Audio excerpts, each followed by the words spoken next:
नमस्कार. मी ॲडव्होकेट पल्लवी तुळपुरे परत एक नवीन विषय घेऊन तुमच्यासमोर आलेली आहे. 26 एप्रिल 2026ला पुण्यामध्ये पत्नी पीडित पुरुष यांचं एक संमेलन झालं.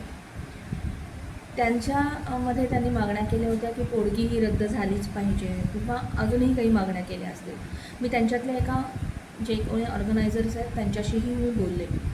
मला सगळ्यांना एकच सांगायचं की आत्ता हा जो म्हटलं जातं की सगळा कायदा हा बायकांच्या बाजूने आहे, तर मला हे सगळ्यांना सांगायचं आहे की असं काहीही नाही. हां, बायकांना जास्त कायद्यामध्ये ऑप्शन्स आहेत, पण सगळा कायदा हा बायकांच्या बाजूने आहे असं मुळीच म्हणता येणार नाही. कायद्यासमोर पुरुष आणि स्त्री ही इक्वल आहे, हे लक्षात घ्या.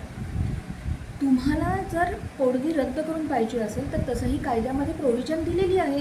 मग त्या अंतर्गत तुम्ही ॲप्लिकेशन दाखल करणं खूप महत्त्वाचं आहे. ते जर तुम्ही करत नसाल आणि तुम्हाला जर ते माहिती नसेल तर ह्याच्यामध्ये कायद्याचा दोष होऊ शकतो का किंवा इतर कोणाचा दोष होऊ शकतो का? माझं सगळं पुरुषांना म्हणणं एवढंच आहे की तुम्ही कायद्याची पूर्णपणे माहिती करून घ्या. तुमच्या बाजूने काय काय ऑप्शन्स आहेत याचाही विचार करा, हे विचारून घ्या, थोडंसं सर्च करा. आता बघा, तुम्हाला जर पोडगीचं तुम्हाला जर बसलेली आहे किंवा कोर्टाने जो आदेश दिलेला आहे तो योग्य वाटत नसेल, तुम्ही अपील करू शकता, तुम्ही रिव्हिजनमध्ये जाऊ शकता, तुम्ही पोडगी कॅन्सल करण्यासाठी कोर्टामध्ये अर्ज दाखल करू शकता आणि हे सगळं कायद्यापरत्वे आहे. बरं, तुमच्यावरती जर खोटे गुन्हे दाखल झालेले आहेत जसे की हुंडाबळीचे वगैरे, तर त्यासाठी तुम्ही FIR क्रॅशिंगसाठी जाऊ शकता.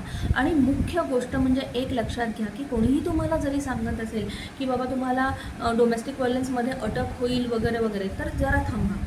ही अटक कधी होऊ शकते? जर कोर्टाने पोडगीचा आदेश केलेला आहे आणि त्याच्यानंतर वॉरंट निघालेलं आहे आणि त्याच्या आधी तुम्ही पोडगी भरलेली नाही आहेत, तर ह्या गोष्टी होऊ शकतात. किंवा कोर्टाने जो काही आदेश दिलेला आहे डोमेस्टिक व्हायलन्समध्ये, म्हणजे की बाबा घरामध्ये जाऊ नका, कुणाला तुमच्या पत्नीला किंवा पत्नीच्या घरातल्या लोकांना त्रास देऊ नका, तर आणि ते तरीसुद्धा तुम्ही केलेलं असेल तर तेव्हा कंटेम्प्ट ऑफ कोर्ट खाली अर्ज गेलेला असेल आणि कोर्टाने आदेश दिलेला असेल तर तुम्हाला जेल होऊ शकते. मला एक जण भेटले, त्यांनी मला सांगितलं की त्यांना एकाने सांगितलं की तुम्हाला डोमेस्टिक व्हायलन्समध्ये जन्मत होईल.